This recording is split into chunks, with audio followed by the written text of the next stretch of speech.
We're here, we're queer, and we love the Lord. That's right, you're listening to Coming Out Christian, a podcast about life at the intersection of queer identity and Christian faith. This fun, faithful, and sometimes irreverent podcast is a production of Love Boldly, an Ohio-based nonprofit creating spaces where LGBTQIA+ people can flourish in Christianity. I'm one of your hosts, Siobhan Boyd Nelson, and my co-host is the Reverend Dr. Ben Hillscamp, Executive Director of Love Boldly. So join us, and let's find out who's coming out today.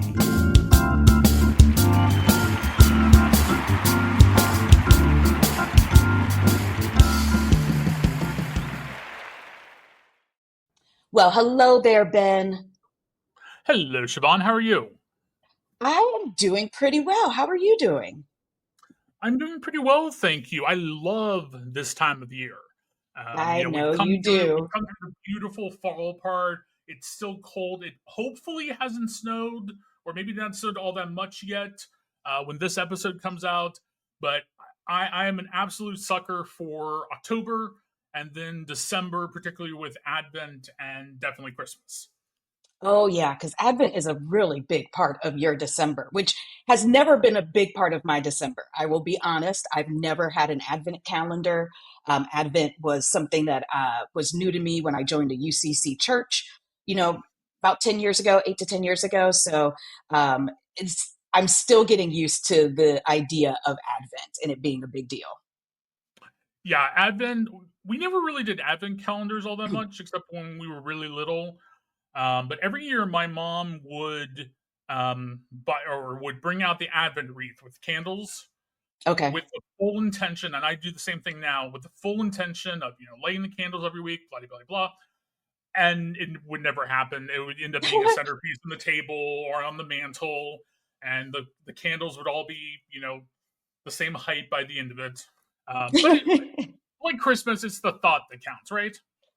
Absolutely. Absolutely. So speaking of Christmas and other winter holidays and kind of those traditions, one of the things I was thinking this morning, one of the things that I love about the holidays is when the older folks in the family get together and they haven't seen each other in weeks and months. And I get that now. I didn't understand back in the day why older folks weren't spending more time together, because they could. And if I could spend every day with my cousins at the time, I absolutely would. But life. But they get together at the holidays. They're sitting around having a great meal. And they get just talking about these old family stories, right? That kind of just become this lore in your head, especially as a little kid. Did your family do that? Definitely. Though it's become a slightly different generation, they still do. Okay. There's still conversations about, people that I have never met, never seen pictures of. For my family, the big one with my dad and his cousins and definitely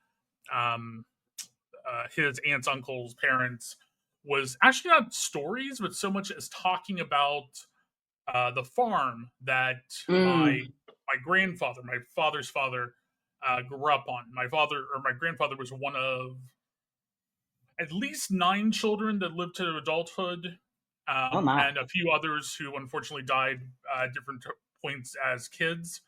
So they always talked about, going and seeing their father's farm, or in my dad's case, his grandfather's farm.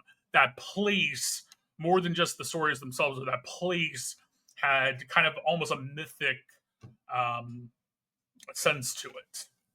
Yes. And that's almost very similarly. My grandfather, my maternal grandfather, grew up on a farm out in the middle of nowhere. And I know it's literally in the middle of nowhere, Appalachia, Ohio, because we go back every year to the one-room schoolhouse that is just above the farm, on the ridge above the farm. And so he talks about growing up in that farmhouse and milking the cow and drinking the milk straight from the cow. And then when we're at the schoolhouse, he talks about running up and down the ridge to get home for lunch. And, I could run through those woods blindfolded, all those great things. Yeah, that's my favorite thing, I think, about the holidays is just sitting up under the folks and listening to them tell stories about their lives and being able to kind of picture them as younger people, as real people, especially now as I appreciate what it means to be kind of in middle life. Totally. All right. Thank you, Ben, for going down memory lane with me as we get ready for the holidays, and also my in-laws. So will say one cool thing about being married, you get a whole new set of lore to add to your pantheon, right? So I do actually like spending the holidays with in-laws because now you have like a whole new set of stories that you get to add to that. So anyway, just thinking about what my holidays are going to be this year coming up. But let's jump into our guest today. I'm very excited to learn so much more about our wonderful, amazing guest. We are joined today by the Reverend Dr. Marian Stewart. Reverend Marian is a retired minister. She has earned degrees in business administration, theology, and ministry. Born and raised in the South, her dissertation, Begotten Legacies, Examining the Soul of Inherited Racism, explored deep-rooted family stories and how they have impacted generational narratives and what it means to love our neighbor. Reverend Marian is the founder of Fostering Interfaith Relationships on the East Side, that's in Seattle, Rainbow Connection, and has served on the board of directors for Faith Choice Ohio. She also served as the Ohio organizing manager for Faith in Public Life. She is a longtime activist working for peace, environmental justice, and inclusion. Her hobbies include gardening, swimming, and anything creative. Doggy Fiona and Maddie Cat keep her company in a house built in the late 1800s. Oh, I am sure that house could tell so many stories. My goodness. Welcome, welcome, Reverend Dr. Marian. It's so wonderful to have you here. Thank you. It's great to be here. And yes, this house tells stories, but my dog and cat can also tell stories. I'm so glad I don't understand their language all the time, but little bark, bark. Yep, we're good to go. Well, the story we want to hear today, not from your house, not from the dog and the cat. We want to hear your story. So we're going to start with the question we ask all of our guests. What is your testimony? What is your story at the intersection of faith and queer identity? Wow, that's such a great question. And I know that I could answer it with simple one-liners, but today, since it's the holidays are coming up, I want to kind of approach that with kind of a family tale. And I'm going to go roundabout and come back to that family tale, if that's Sounds okay. Great. Yeah. I grew up in what I called a mixed household. My mom took us to Methodist Sunday school and church every Sunday. She sang in the choir. She did all that, and kids in tow. But every Sunday morning, I would come home, and Dad, who was an atheist, was sitting in the den, and I love my dad. And he'd always, say, "Come on over." And I'd sit up on the chair next to his, and he'd say, "What did you learn in church today? What did you learn in Sunday school?" And I'd tell him whatever, or show him whatever pictures we drew, or arts and crafts, whatever it was. And he was fantastic. But at the end, he'd always ask some version of, "What did you learn in church today in Sunday school? And how does it apply to your life? Wow. How do you live what you learned?" And to me, that atheist question of whatever it was that you learned, and in church, that's fine. He knew that, no worries. But how does it apply? And I'll come back to that in a bit. But that, I love my dad, and that just really stuck with me forever. And at that very formative early stage of when you're learning the best of the Bible studies and how we should be as human beings, good human beings. And yeah, that just really stuck with me. So fast forward through life a little bit, I grew up Methodist, went to Episcopal school, State University, and later on seminary, and got a doctorate from Catholic University. So that kind of travels around the educational piece. But in real life, I graduated from college and got my first real job in Washington, D.C. area.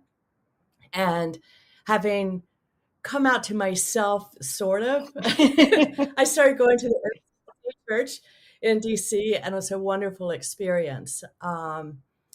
I went there, and it was a pretty large church and a just great community. We really support each other, but I'm old enough to have been there when the AIDS crisis Hmm. happened.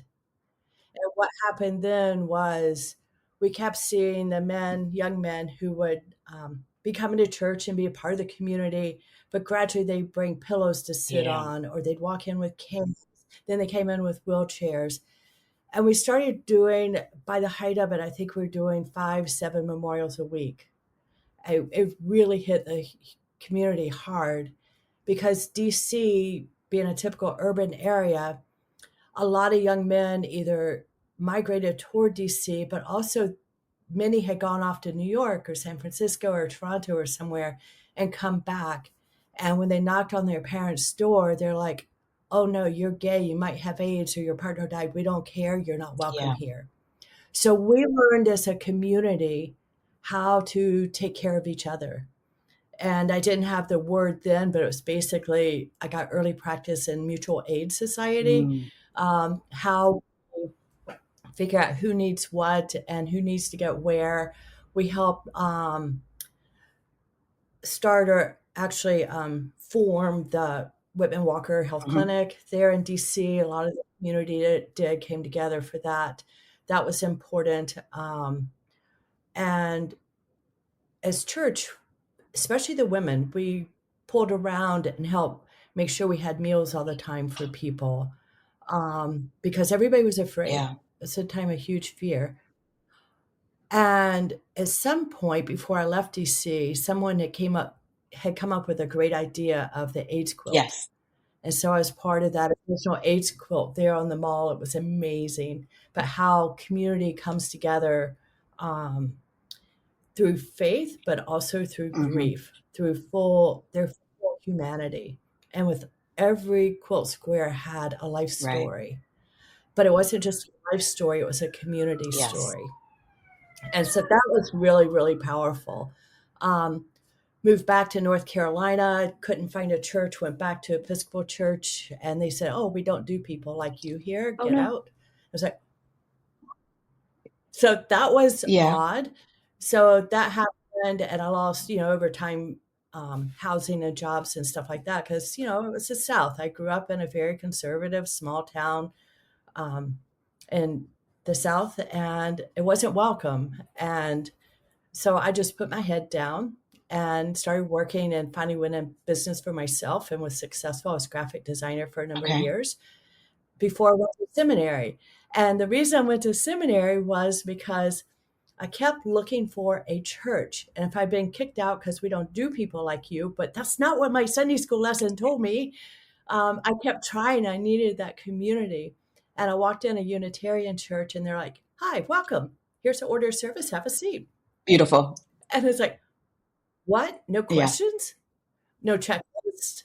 No, where's your boyfriend? Where's your husband? Where are your children? Oh, we don't do you? Hmm. Um, so I felt so welcome, and I did so much volunteer work and all sorts of stuff. Finally, I went off to seminary. That was wonderful. That took me to Chicago, Berkeley, and Vancouver Island was my first preaching job, if you will, and then down to Seattle for 9 years. So that was beautiful, and I got my doctorate there. So that's kind of that piece. But sorry about the dog in the background. There's a motorcycle that just passed, and my dog doesn't do motorcycles. But anyway, um, what I learned through my travels throughout different congregational life, denominational life, if you will, and education and just life experience was that you can't always divide out the uncomfortable. Mm. You can't always avoid it. That people shy away from it. We're human. We want to go for the comfort, the easy, right? But sometimes life we have to dig deeper, and we have to go back into those Sunday school lessons and look at my dad's question. If you learn this, how does it show up? And I knew I was gay in seventh grade and listened to again, it's conservative South, the conservative South and the, you're going to hell Yeah. question, Yeah. what's going to happen. getting really quiet, but I learned to watch who else was on the back row, Mm. who else was silent. And so that gave me the gift of, I don't use it well all the time, but it gave me a gift of seeing those who might be hurting, Okay. Yeah. or at least being open to that. I must admit, I fall short of always acting on that, but at least being aware of who's being Yeah. left out. And so, as hard as the message was, there was, to me, a true gift in that that served me Hmm. well for my entire life. Um, yeah, and I always look for, because of that, if you have dissonance between here's the lessons you learn in Sunday school and here's what life is dishing up, is there a third way? Does it have to be either or? Can you pull in those values that you learn in church and apply them to get somewhere where you can both be better Right. people or better communities, but rooted in those basic Christian Yes. values that help shape my basic morality sense of what's right and wrong. Um, of course, over the span of time, I've done a lot of interfaith work and work with people of no faith. But what I've found is those basic values like love your Hmm. neighbor, they're everywhere. Everybody Yeah. knows that. Everybody knows that's the core value and is so blooming hard. So the question is, how does it show up in your Yes. life? I'm trying to live my life into that. And, just like Jesus way back in the Bible, when he got really frustrated or needed time or whatever, he went to the garden. He pulled himself aside. He set time aside. He set himself Right. aside to stop and reflect, to be Hmm. quiet, to commune. And I think we would all do well to take 10, take 5, take 10, go to the garden before we open our Yes. mouths. Yes. And yeah, so just that. And I'm also, your stories of Christmas, it was just Thanksgiving, now it's Christmas, all these family times that for so many people are so fraught. When I was a kid, Christmas time, my mother loved it. She'd decorate and everybody's everywhere, and the house was packed and food was everywhere. But it was the most lonely time of the year for Oh me no. because I was never included. I was there, but not included. I couldn't say anything. I couldn't dress like I wanted. I, Mm. couldn't bring friends over, but everybody else could. But what I realized from that is how, as children, we are taught to conform. And often the conformity is to the easiest message or the easiest Yeah. way. To be ourselves, sometimes we have to just be in that garden for a while, that quiet, before we have a chance where we can come out and thrive. For me, it took a while. For others, I'm amazed. They're like out on day one. It's like, here I am. But yeah, you learn through life that you pick your time and your moments, and sometimes you need that garden time, and sometimes you need to be out there, but always watching for those who, even if quietly or unspoken, might need to be seen. Absolutely. Just to be known as they're okay too. You are okay too. Right. That's such a beautiful framing of what it was a difficult time for you. We have spoken many times on this podcast about church trauma, church hurt, church rejection, and the way that it can really have such an insidious effect on people's lives and people's outlook. And I just think it's notable that you took that and instead of staying in that place of grief or hurt, were able to take that and able to find others who could use some ministering or could use some love and are trying to do that, trying to be that love to those folks. That's beautiful.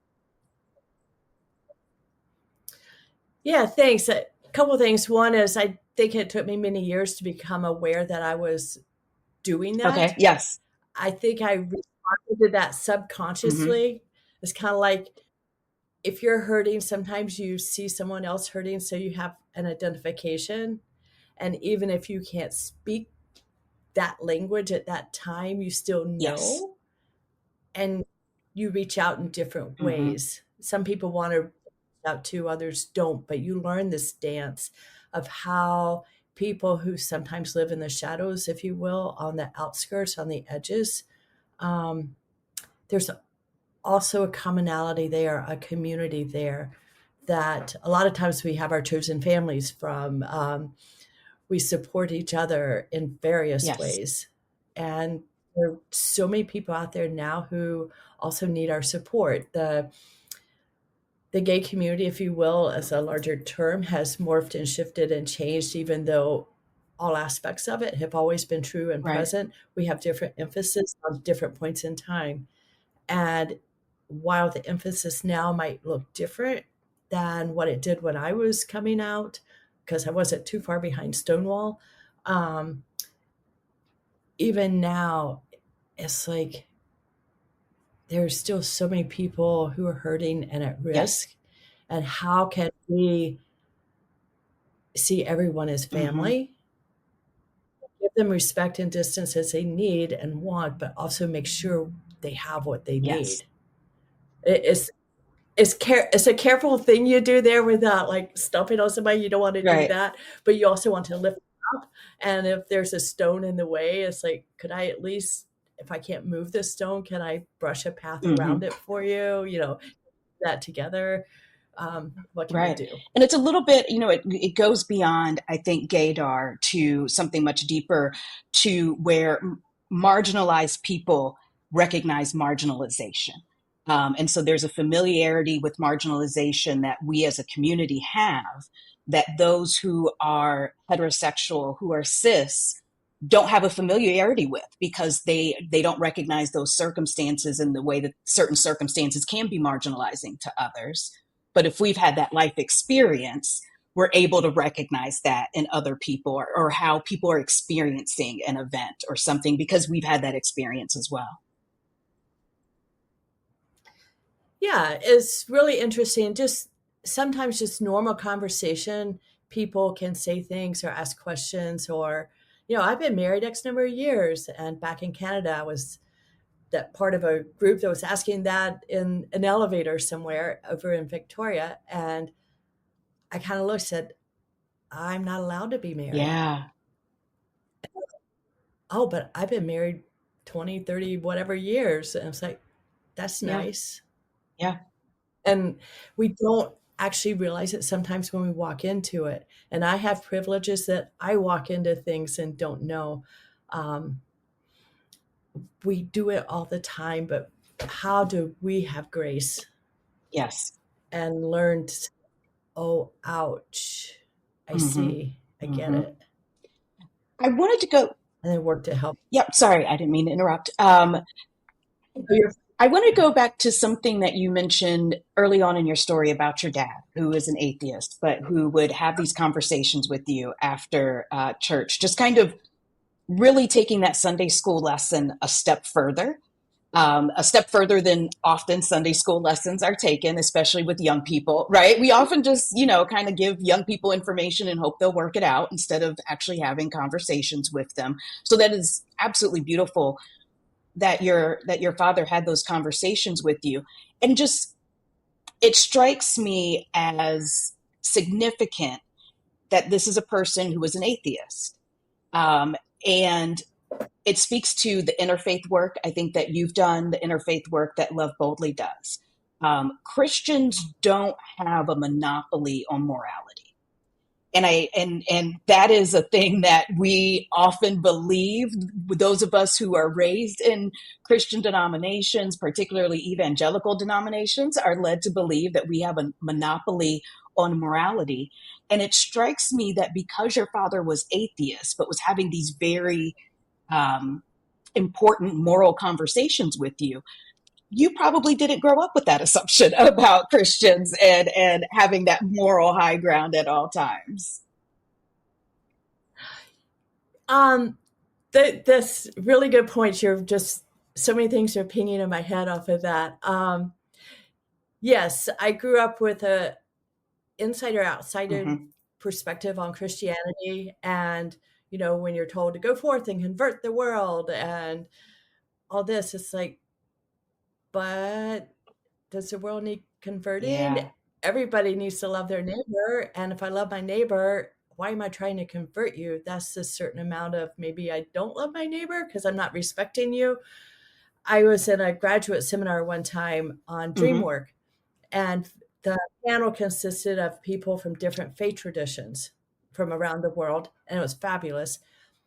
But they started talking about the images they had seen in their dreams, the Hmm. archetypes of those images, and the stories were beautiful and wonderful. But when we got back to class the next day, one of the people in class who had been to Africa many times to convert, to Christianity, he was Oh. crying, and we're like, "Oh, what's up?" He said, "I realized that through dreams, we all have the same dreams. The same archetypes keep showing up. We Mm. face the same conditions, the same archetypes that come in to help or guide or do whatever." And he said, "How can I presume that my archetypes are better than someone else's when the archetypes are actually the same, just with different Wow. names?"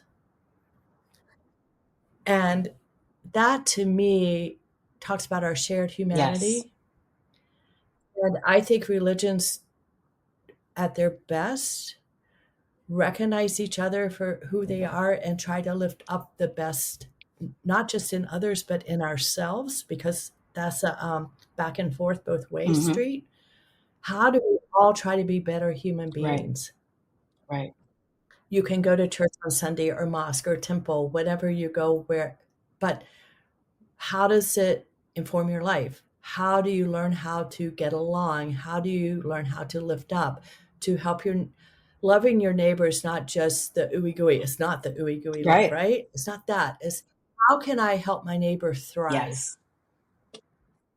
How can I help my neighbor do Hmm. better? Because at the end of the day, I am also someone's neighbor. Yes. Yes. It's such a great way of framing it, and just thinking about how you would, again, how do you want to be treated? It's the golden rule, right? And just treating everyone how they want to be Yeah, treated. yeah. And if we go through all of the world's major religions, we're always going to come down to that central tenet, aren't we? We yes, and the major religions, either those who are based in a God oriented or Hmm. not. I mean, Buddhism certainly has Yes. passion in it. Even Confucius, way back when, had some pieces of the love your neighbor.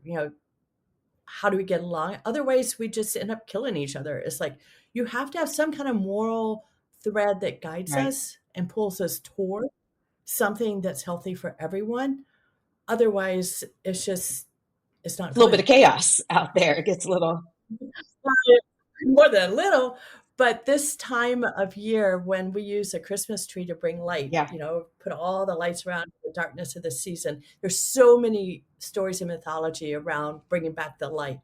Christianity does not hold the market on that one, but it's certainly one of the symbols that we use from the pagan tradition, the lights, but the many points of lights. To me, it's almost like a cathedral window Mm. that you let in light. The sun comes through, it gets filtered in so many ways, and just the fractals of it on dancing on the floors and stuff of the great cathedrals. It's like we all need to join the dance, That is and it's beautifully a dance put. of joy. Yes, that is beautifully put. It's a dance of joy, and we all need to join the dance. Beautiful. Yeah. Yeah. So you wrote your dissertation, and it was about how generational narratives impact what it means to love your neighbor. And I'm guessing what it means to allow everybody to join the dance, because there's a lot of gatekeeping that goes on, particularly in Christianity and some denominations and other faith spaces as well. So, tell us about that dissertation and how those stories impacted your ability to love your neighbor. Yeah. My dissertation was about inherited racism. I'm from the South, deep South, family history way back. And I knew that I was not alone having that shared family history, the hard stories, the ones that we don't like to bring to light because they aren't the ones that we would like to bring Yeah. to light because we always want to be the good person, the savior, the Hmm. whatever. And that's not what all stories were. And mine certainly wasn't. I knew other people I knew were the same. So what I did was I collected a group of people who had continuous deep history in the South from the Civil War, from slavery, those periods, even from the founding of the country. But going back there and asking them, what stories did you Hmm. hear growing up?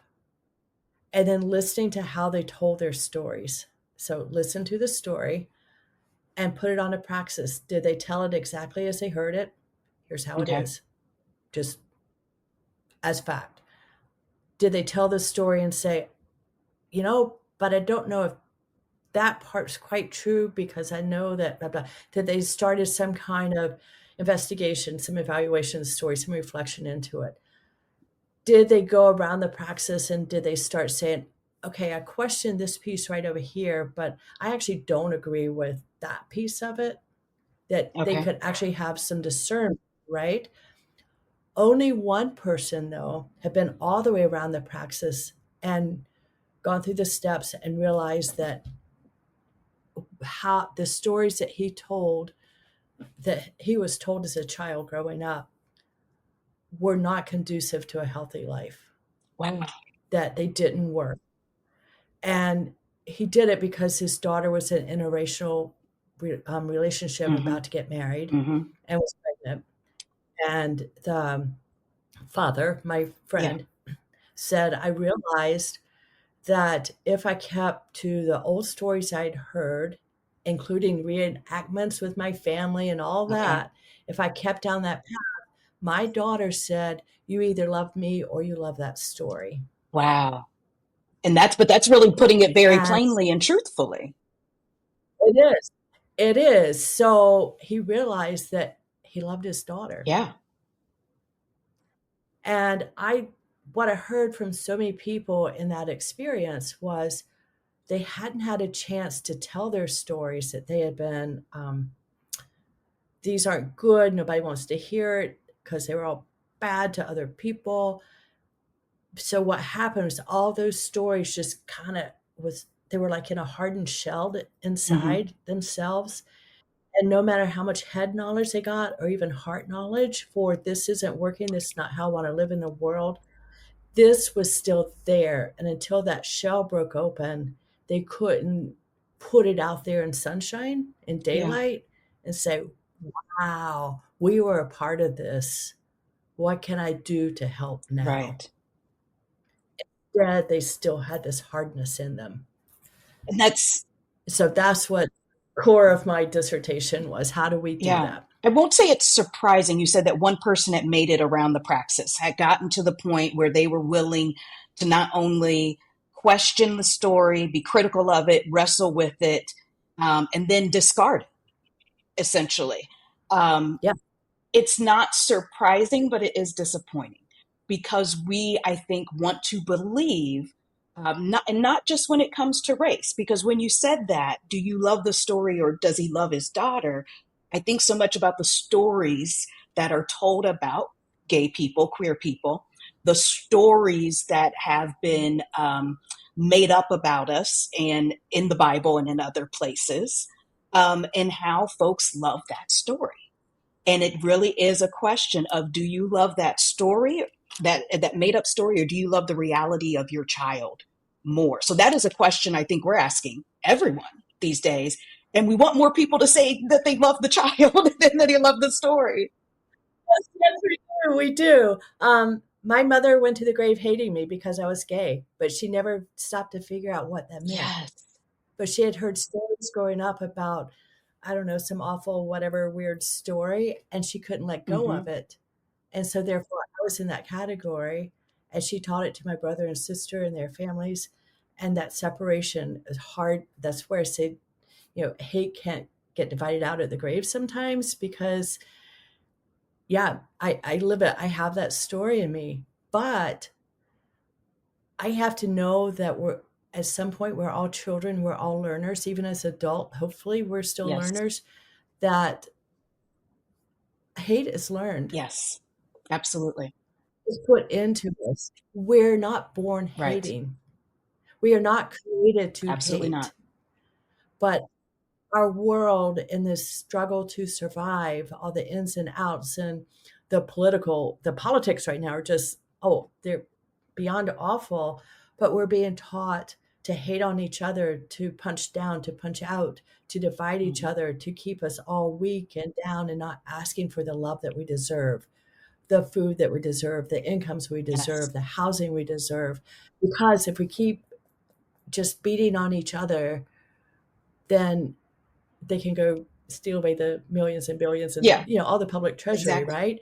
But they also steal away our inherent worth and dignity and sense of self, and it makes it really, really, really hard to say love your neighbor when all you're trying to do is figure out how to survive. Absolutely. That is hard work. It is, and I'm going to say that it's hard work right now for organizations like Love Boldly, I will say out loud, to kind of have this focus on, hey, y'all, we really need to be making space for, queer folks in places of faith. And we need to make sure that people of faith have access to faith spaces, because faith spaces are a resource, actually. Food is a resource, air is a resource, clean water, all of, housing, all of those things, but also the ability to explore these things, be supported, be loved, be seen as worthy. That's a real need, I think, that we have in our lives.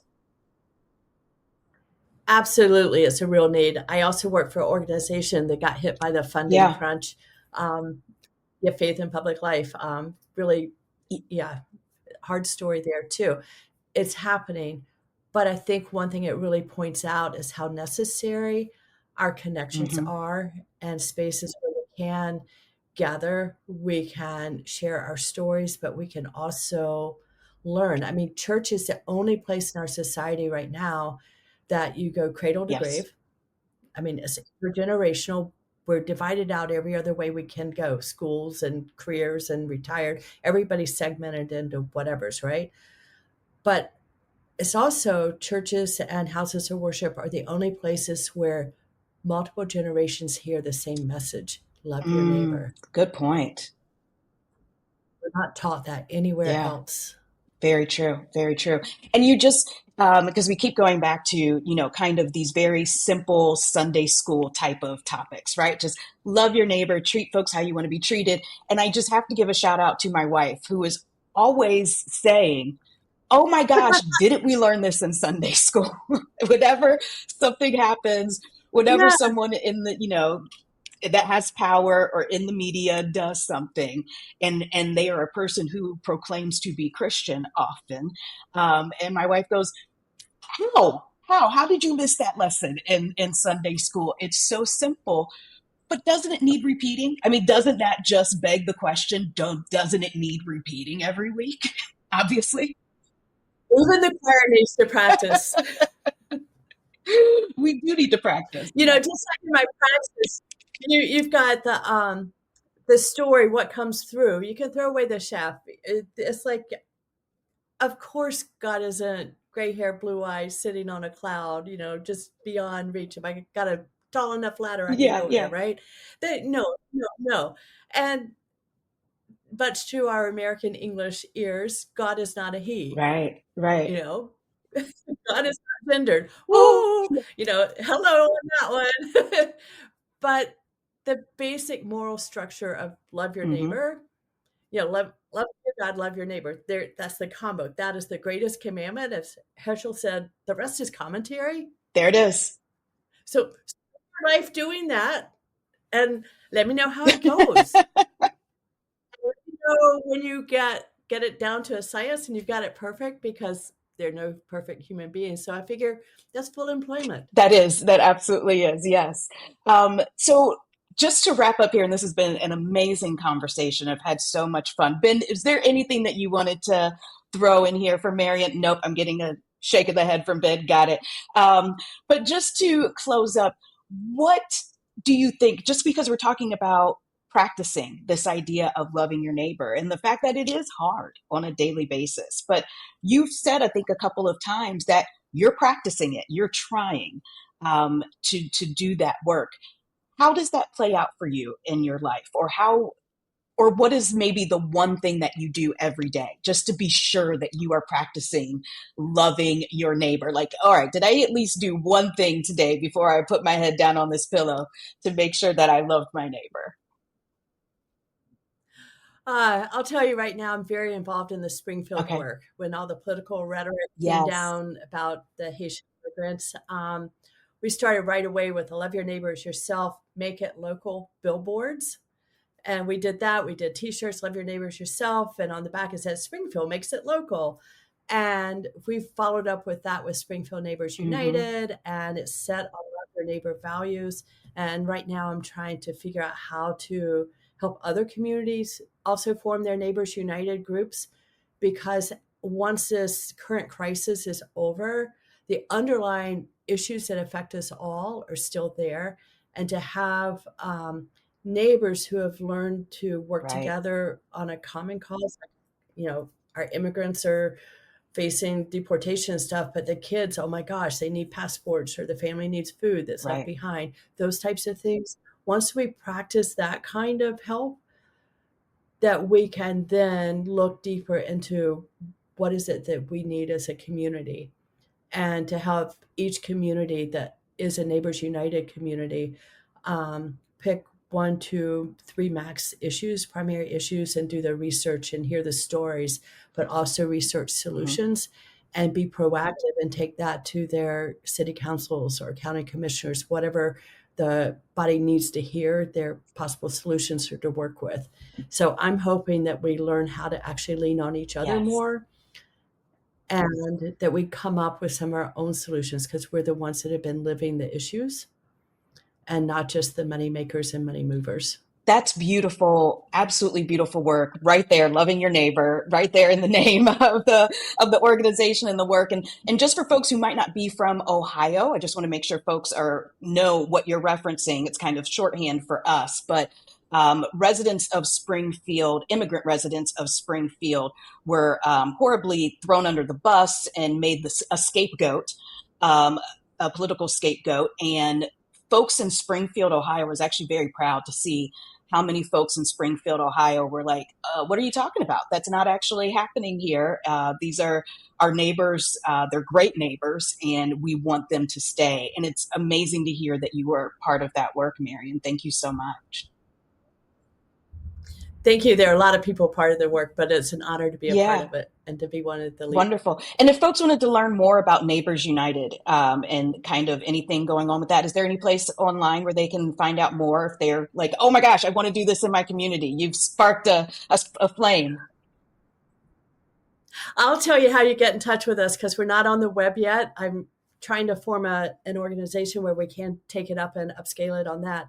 But right now, if you just send an email to springfieldneighborsunited.org, I get those emails and I'll be happy to respond and check it out. And I'll loop whoever into whatever ideas they might have for their communities as Yeah, well. that's wonderful. Okay, folks, here we are. That's right. We're going to love our neighbors. We're going to put it into action. We're going to practice it.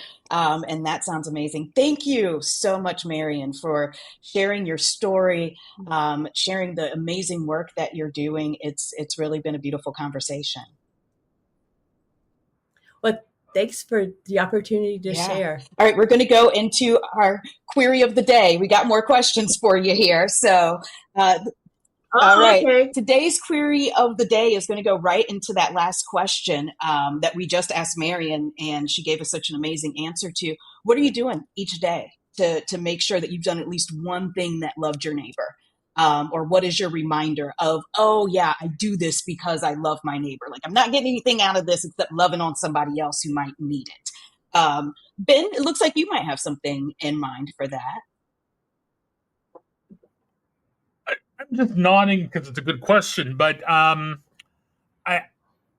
you know what?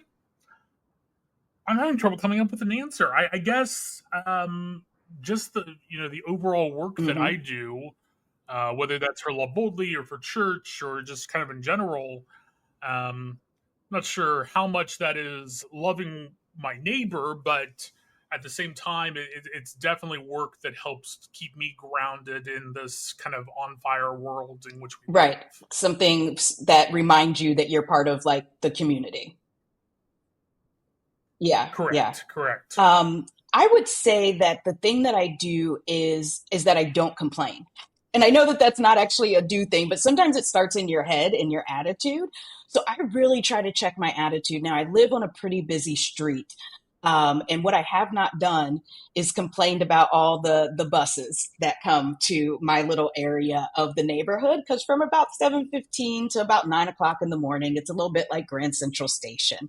And so instead of complaining and being a grumpy old lady on her front porch, I just say good morning to the kids in my head because I also don't want to be the creepy old lady on her front porch. But I say, good morning to the kids in my head, say a little prayer for them, hope that they have a wonderful day at school. And if I happen to see them at the end of the day, I'm always looking to see if they're smiling or laughing, right? So it's just my day, my way of loving these young people from afar and taking a situation that could be very grumpy, and choosing not to be grumpy about it and choosing to be loving instead, even if that's just a little prayer in my head. Marian, is there anything else that you would add? Not that you need to add a single thing more. No, I just love your story. I'm listening to that, Ben. You open the doors, and it's for yourself, but it's also for everyone else. So thank you for that. Um, and I love your story about the neighbors going to school or whatever, checking on kids, shifting that I could be grumpy or I could be curious. I wonder where they're Yes. going. I wonder if they'll get to work on time. They sure are going fast. Are they in a hurry? Did they oversleep? Did the dog, not hurt let them get ready on time.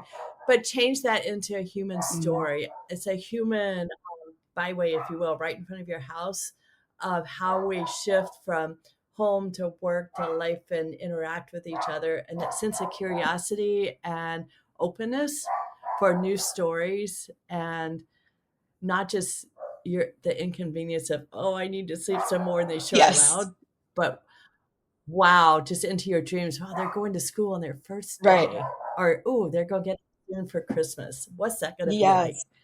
I can feel the excitement. I think, and curiosity is such a loving position to be in. And I think if we replace so many different emotions that we have with curiosity, oh, we'd be in a better place. Okay. But I'm going to get off my high horse. All right. So we want to hear from you out there, our listeners. Don't forget to tap in on Instagram. Let us know, how are you being loving each day in your community? Are there decisions you're making, actual things that you are doing, ways that you're trying to show up for the people around you, the people that you love, your neighbors? We would love to hear about it on Instagram. Don't forget to follow us, like these posts that you're hearing, and share us with a friend, because that would be a loving neighborly thing to do. Share this podcast.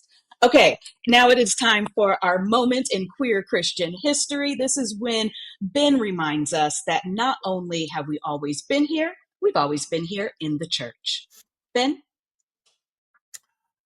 So today, I'm going to share someone from our kind of more broadly queer religious space, who I may have shared about before, but I want to go into a little bit more depth, and that is the Reverend James Stoll. He was the first acknowledged openly gay, openly queer, ordained minister in the Unitarian Universalist Association. Now, more than likely, as in any denomination, any religion really, was probably far from the first queer person to be ordained, but was the first who came out and was acknowledged by his respective group. Um, Unfortunately, he didn't serve congregations after that fact, having come out in 1969. But he did go on to found the first center organization specifically focused on counseling in a positive way, LGBTQA plus people. That organization was founded in San Francisco, And then he would also go on to help bring hospice care to parts of Hawaii that didn't have it. So he dedicated his kind of post ministerial career to healthcare and to mental health. He unfortunately passed away very young, or relatively young, in the early 90s. But again, was the first person in either a Christian or, in the case of the UUA, kind of, I don't want to say Christian adjacent, but having come out of Christianity, and historically speaking, to be, again, to come out as queer and to be identified by that group as someone who is both ordained and queer. Very, very cool, Ben. Thank you so much for sharing. That was you. You always give us just a great little nugget. All right, y'all. That brings us to the end of another amazing episode. We want to thank our wonderful guest, Reverend Dr. Marian Stewart, once again. Is there any place that folks should be looking for you or anything? Or is this the podcast episode if folks want to know what's going on with you and know what's going on? You said Neighbors United, springfieldneighborsunited.org was the email address. Is that right? Yes, that's the email address. We're in the news a lot. We've been very fortunate to be able to stand up to say it's not all bad here. And news in this fair and balanced world, they're like, oh, we do all the car crashes, right? The bad, the 5 o'clock ads. But a lot of news agencies are also lifting up, and here's what the community is doing. And so follow us there. You'll see us in the news. That's right. Watch the news. All right.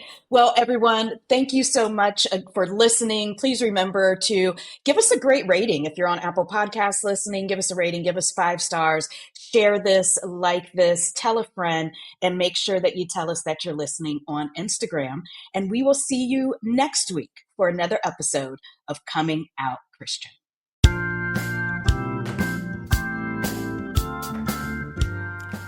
Thanks so much for joining us today. We hope this conversation encouraged you, challenged you, and maybe just helped you feel a little less alone on your journey. If this podcast has been meaningful to you, would you consider supporting the work of Love Boldly?